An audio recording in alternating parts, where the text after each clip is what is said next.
סיבוב רגע גם בחצרות ליד, לוודא שאין פה איזה בלון גז שעוד שנייה יתלקח. מצרר שפגע עופר גאולה, אין נפגעים. עידן, עזוב אותי מהרסיסים, תסתכל רגע מסביב, לראות גם מהצד השני שאין איזה בלון גז קיבל רסיס.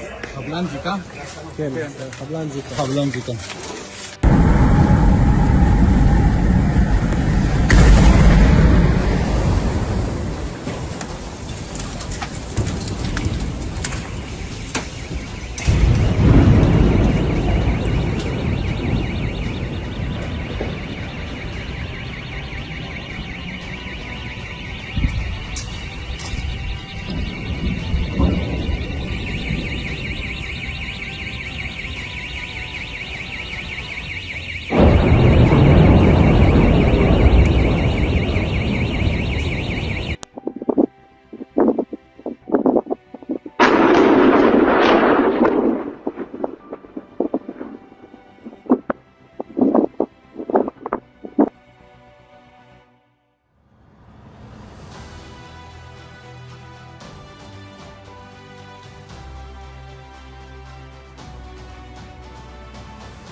לא לרדיפה פוליטית, לא למדינה פשיסטית, לשוחרר פלסטין. הספר יצא לזנית, תשוחרר. כל שרי הממשלה הם פושעי מלחמה. רק איראן, אפגניסטן, אותו מאוס ישן. החליט סוקלון נתייאש, תצא מוקבע.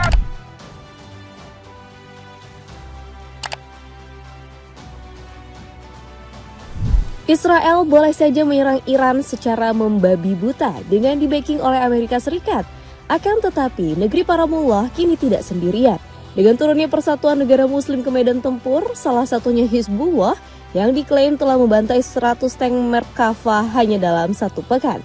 Sayap-sayap kekalahan Zionis kini mulai terpampang nyata dan harus menerima realita pahit. Negeri berjuluk Bintang Daud ini berjalan pincang karena telah kehilangan 1/2 tentara mereka yang telah dihabisi oleh serangan gabungan negara muslim bersama Iran. Negeri Zionis mencari perlindungan ke para sekutu seperti NATO dan Eropa untuk dimintai pertolongan. Namun bukan pertolongan yang datang, justru kehancuran Israel yang semakin nyata di depan mata. Benjamin Netanyahu bahkan tidak mendapat dukungan dari masyarakat sendiri dan meminta sang Perdana Menteri untuk pergi meninggalkan Israel. Akankah situasi ini dimanfaatkan Iran untuk bisa membalaskan dendamnya dan mendeklarasikan kemenangan? Cetak Gol coba merangkum Israel dikeroyok negara-negara muslim membantu Iran sebagai berikut. Israel babak belur dihajar persatuan negara muslim. Mungkin Israel layak disebut sebagai negara yang tidak tahu malu. Di saat perang melawan Iran masih bergejolak, negeri Zionis justru memicu eskalasi baru di Timur Tengah. Kita tentu sudah sering mendengar berita terkait rencana Israel yang ingin mencaplok Lebanon. Benjamin Netanyahu menyatakan kawasan Lebanon Selatan kini sepenuhnya menjadi milik Israel. Sang Perdana Menteri memaksa penduduk lokal untuk pergi atau menetap menjadi warga negara Israel. Netanyahu mengklaim telah memenangkan pertempuran melawan militer Lebanon. Dalam beberapa hari terakhir, Zionis memang gencar-gencarnya menggempur Lebanon. Lebih mirisnya lagi, sebanyak 1.116 warga harus meregang nyawa karena keegoisan Netanyahu. Perampasan ini jelas telah memancing amarah bagi kelompok militer Hizbullah. Jika kalian berpikiran Hizbullah diam membisu melihat tanah airnya dirampas, kamu harus menyimak video ini. Kelompok militan Lebanon kini telah sukses melancarkan serangan balasan. Gak tanggung-tanggung, Hizbullah memborbadir ratusan tank berjenis Merkava hanya dalam 1 pekan. Tentara-tentara Zionis yang disebut tidak terkalahkan ini kini hanya pasrah di berondong ratusan peluru. Hizbullah mengklaim sudah membantai 100 tank dan menewaskan ratusan tentara Israel.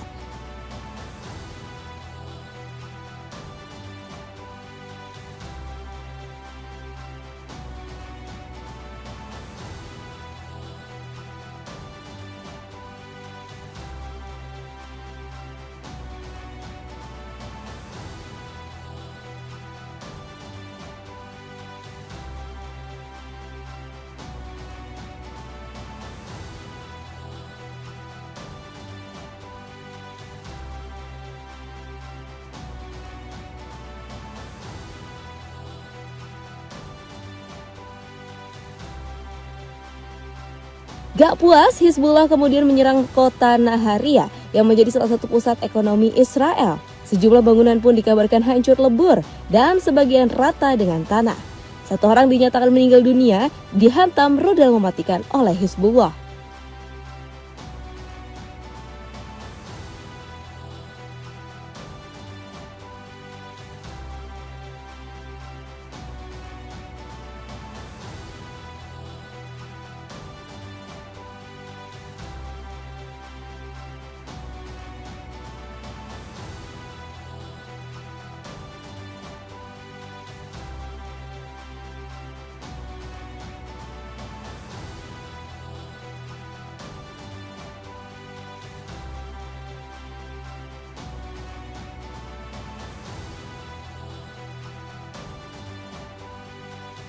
Sampai hari ini, Hizbullah masih terus melancarkan serangan untuk melemahkan Israel.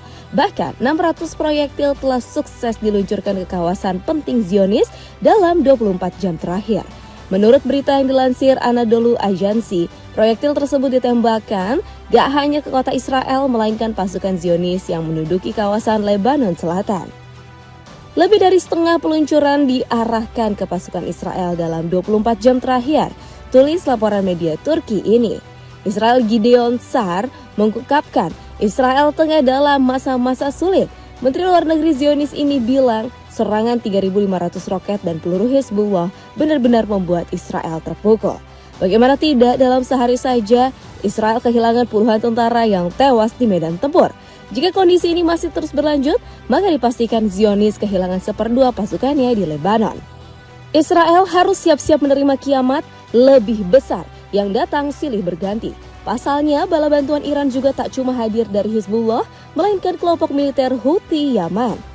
Yahya Saree menyatakan jika Houthi bakal terlibat langsung untuk membantu Iran. Ia berjanji tidak akan menyisakan ruang sedikit pun untuk Zionis penjajah menghancurkan Timur Tengah. فإن القوات المسلحة اليمنية بعون الله تعالى وبالتوكل عليه نفذت أول عملية عسكرية، وذلك بدفعة من الصواريخ البالستية، والتي استهدفت أهدافا عسكرية حساسة للعدو الإسرائيلي جنوبي فلسطين المحتلة. وقد جاءت هذه العملية تزامنا مع العمليات البطولية التي ينفذها الإخوة المجاهدون في إيران وحزب الله في لبنان، وقد حققت العملية أهدافها بنجاح بفضل الله. عملياتنا بعون الله تعالى سوف تستمر حتى تتحقق الأهداف المعلنة، وكما جاء في البيان السابق للقوات المسلحة، وحتى يتوقف العدوان على كافة جبهات المقاومة. Tak berlama-lama, Houthi sudah melancarkan gempuran hebat. Puluhan rudal balistik diluncurkan ke kawasan pusat perkotaan Tel Aviv hingga menyebabkan banyak bangunan hancur. Overnight, there were more strikes on Iran's capital, a month on from the start of this conflict. A grim milestone that was marked with explosions and the expansion of this war as Yemen's Iran-backed Houthis entered the Israel conflict. boleh saja sebelumnya merasa di atas angin karena telah berhasil menghancurkan fasilitas nuklir Iran di provinsi Yazd. Namun Zionis lupa bahwa semesta punya hukum sebab akibat. Benjamin Netanyahu sama sekali tidak belajar dari pengalaman perang melawan Iran selama hampir 1 bulan. Setiap kali Zionis menggempur Teheran, akan ada balasan yang jauh lebih menyakitkan. Korps Garda Revolusi Islam benar-benar menunjukkan besarnya harga yang harus dibayar jika berani menantang Iran. Pasalnya, dampak dari lanjutan operasi IRGC yang bernama Janji Sejati tersebut telah meratakan seluruh wilayah Israel. Kita bisa melihat dengan jelas seperti apa kehancuran yang terjadi di setiap titik. Bangunan roboh, puing-puing berhamburan, serta kobaran api telah menjadi pemandangan sehari-hari di Israel. Bahkan berkendara di tengah heningnya malam sudah terasa damai bagi warga Zionis.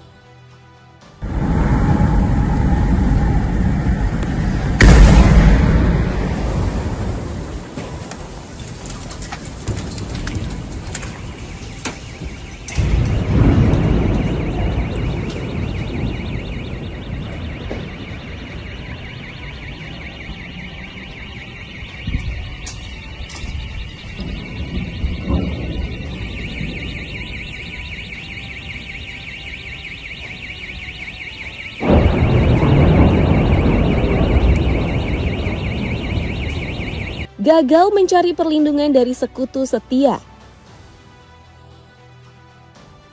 Netanyahu dihadapkan dengan dua pilihan, menyerah atau tetap berperang di tengah situasi yang sedang pincang. Tentu kita tahu pria tua berumur 76 tahun ini gengsinya melebihi ABG puber. Netanyahu tentu lebih rakyat Zionis sadar jika terus memaksakan perang maka ialah yang menjadi korban kematian. Oleh sebab itu, para warga mulai melawan Netanyahu untuk segera menghentikan perang. Mereka meminta sang Perdana Menteri untuk segera menyerah melawan Iran. Bahkan sebagian dari rakyat Zionis menuntut Netanyahu untuk segera diadili.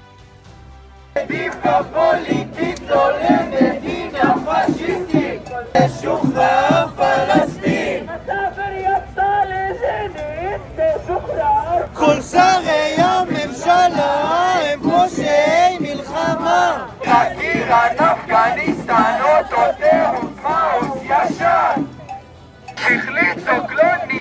Rakyat Israel sudah sangat cerdas dan mengecam pemerintah mereka yang dianggap membunuh. Jika Netanyahu tidak mengabulkan tuntutan tersebut, maka rakyatlah yang akan dikorbankan. Apabila Israel menyerang Teheran, tentu akan ada konsekuensi kerusakan yang lebih masif dialami oleh Zionis. Mau gak mau, Israel tentunya meminta perlindungan ke para sekutu setianya.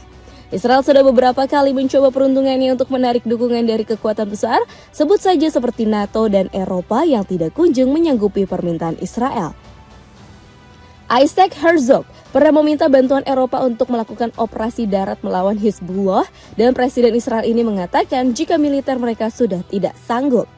Eropa harus mendukung setiap upaya dan upaya apapun untuk memberantas Hizbullah sekarang. Mereka harus memahami bahwa jika Anda ingin mencapai suatu, terkadang Anda perlu memenangkan perang, kata Herzog. Namun, jalan yang ditempuh Herzog adalah dengan tetap melanjutkan perang melawan Hizbullah.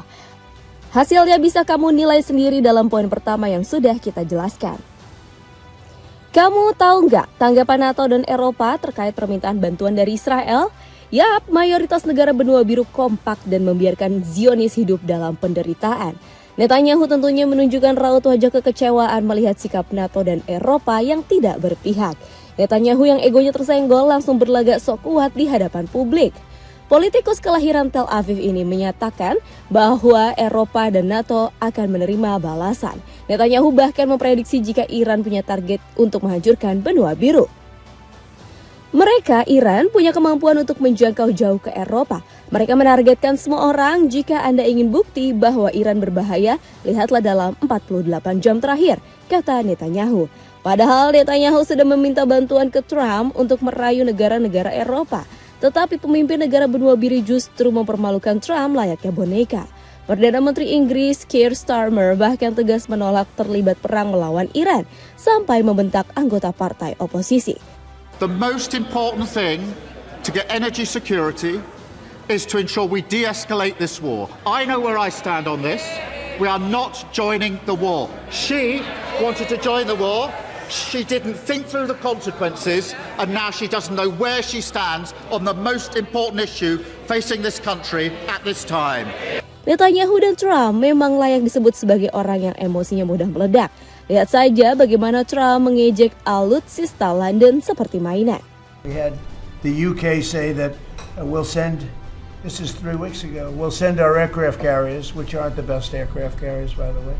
They're toys compared to what we have. But we'll send our aircraft carrier when the war is over. I said, oh, that's wonderful. Thank you very much. Don't bother. We don't need it. And we don't need it. And we don't need them. Dapatkan jaket pria yang sangat recommended karena bisa dibolak-balik. Cek linknya untuk dapatkan info promo.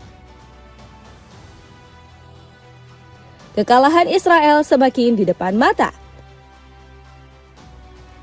Kalau negara sekutu saja menolak, bagaimana Israel bisa bertahan dalam perang kali ini? Kondisi Zionis benar-benar sudah terkapar dipenuhi luka mendalam yang gak kunjung sembuh. Ada satu pertanyaan yang terlintas di pikiran kita. Mau sampai kapan Israel bertahan di tengah kerasnya gempuran? Terlebih lagi Israel diburu waktu karena amunisinya bakal segera habis. Israel juga harus merogoh kocek gak sedikit, yakni $200 juta untuk sehari berperang. Kalau kita rupiahkan sekitar 3,3 triliun per hari atau setara 3 hari dana makan bergizi gratis. Saat ini Israel sudah meladeni perang melawan Iran kurang lebih 3 pekan. Pertanyaannya, akankah Zionis terus-menerus menanggung kerugian yang sangat besar apabila memaksakan perang? Letnan Jenderal Eyal Zamir memperingatkan bahwa kondisi Israel saat ini diambang krisis. Kepala militer Israel ini bahkan mengibarkan 10 bendera merah sebagai tanda bahaya. Apakah prediksi Sheikh Yassin soal Israel bubar di tahun 2027 benar-benar terjadi? Prediksi ini disampaikannya melalui jurnalis Al Jazeera pada bulan Mei tahun 1999 lalu. Pendiri gerakan Hamas ini merujuk pada Al-Quran Surat Al-Ma'idah ayat 26. Dalam ceramahnya, Syekh Ahmad Yasin menafsirkan gambaran siklus sejarah yang menurutnya Israel tidak akan bertahan lama selamanya. Israel berdiri di atas kezaliman dan penindasan sehingga segala sesuatu yang lahir dari penindasan akan berakhir pada kehancuran, kata Syekh Yasin dalam wawancaranya bersama Al Jazeera. Dalam potongan ceramah tersebut, Syekh Yasin menjelaskan bahwa Al-Quran menyebutkan periode 40 tahun Bani Israel. Ia kemudian mengaitkannya dengan dinamika konflik Palestina-Israel yang sudah berlangsung selama 4 dekade. Prediksi ini mungkin bisa saja salah dan bahkan bisa saja benar. Kalau kita melihat situasi Israel saat ini, mungkin saja kehancuran Israel benar-benar akan terjadi dalam waktu dekat. Hubungan Benjamin Netanyahu dan Donald Trump sedang tidak baik-baik saja akhir-akhir ini. Menurut laporan Wakil Presiden Amerika Serikat, J.D. Vance sempat menelpon dan memarahi Benjamin Netanyahu. Dirinya menyalahkan sang pemimpin Zionis akibat salah memperhitungkan potensi penggulingan rezim Iran. Hal inilah yang kabarnya sempat dijanjikan Netanyahu hingga membujuk Trump memulai operasi Epic Fury. Namun bukannya ambruk, pemerintah Iran justru semakin kokoh meski sudah kehilangan sejumlah figur pemimpin. Menyadari situasi perang semakin sulit, Amerika Serikat dikabarkan mulai mengangkat bendera putih. Steve Witkoff, selaku utusan Amerika Serikat di Timur Tengah, memohon kepada Iran agar segera melanjutkan negosiasi damai. And we've offered that. We think there will be meetings this week. We're certainly hopeful for it. Iran sudah agak membosankan bagi Trump. Bukan berarti ia menyesalinya. Ia hanya bosan dan ingin segera menyelesaikannya, kata seorang pejabat Gedung Putih. Sepatu sneakers pria berwarna hitam kini ada diskon hingga 63%. Cek linknya di bawah ini. Itulah ulasan Israel dikeroyak negara-negara muslim membantu Iran. Bagaimana pendapatmu? Akankah serangan ini bisa memberikan pelajaran ke Benjamin Netanyahu? Atau justru Netanyahu semakin tertantang untuk mengalahkan Iran? Coba tulis pendapatmu di kolom komentar di bawah ini.